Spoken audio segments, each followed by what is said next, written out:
A conductor on an Amtrak train traveling from Washington, D.C. to Boston noticed a passenger sitting alone in the dining car at midnight, staring out the window.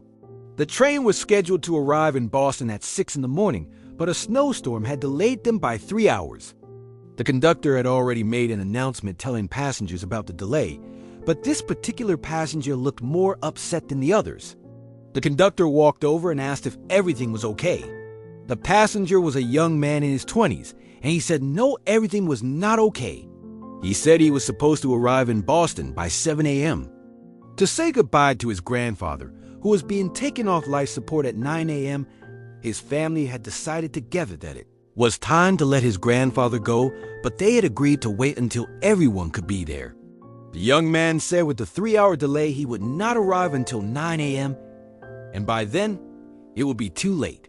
He had tried calling his family to ask them to wait, but his phone had died and he did not have a charger.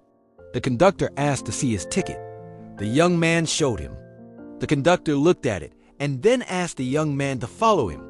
They walked through several train cars until they reached the locomotive at the front of the train. The conductor introduced the young man to the engineer who was driving the train. The conductor explained the situation and asked if there was any way to make up time.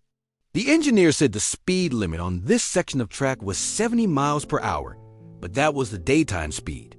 At night, with no other trains on the track, he could push it to 85. The conductor told the engineer to do it. Then he took the young man back to the dining car and let him use the conductor's personal phone to call his family. The young man called his mother and told her they needed to wait until he got there. She said they would. For the next 2 hours, the train moved faster than it had all night. Passengers who were awake noticed, but no one complained. The train pulled into Boston South Station at 8:47 a.m., 13 minutes ahead of the delayed schedule. The conductor walked the young man off the train personally and helped him find a taxi. He told the driver which hospital to go to and gave him $40 to make sure he got there fast. The young man tried to refuse the money, but the conductor insisted. The young man made it to the hospital at 8:59 a.m., 1 minute before his grandfather was scheduled to be taken off life support. He walked into the room and his entire family was there. His grandfather was still alive. The young man held his grandfather's hand and told him he loved him. His grandfather opened his eyes for just a moment and squeezed his hand back. Then the doctors turned off the machines, and his grandfather passed away peacefully with everyone he loved standing around him.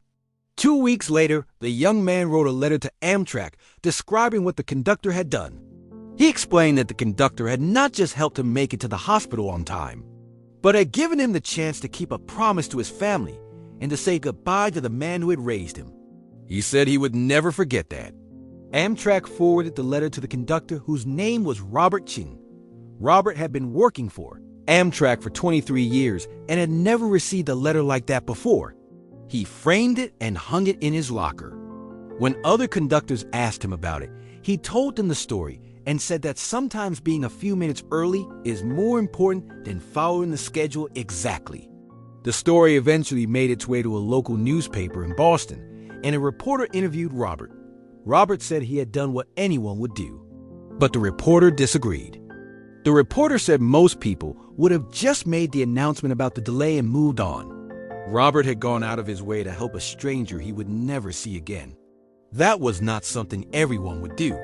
Robert said he did it because 5 years earlier, his own father had died suddenly, and Robert had been 2 states away on a train when it happened.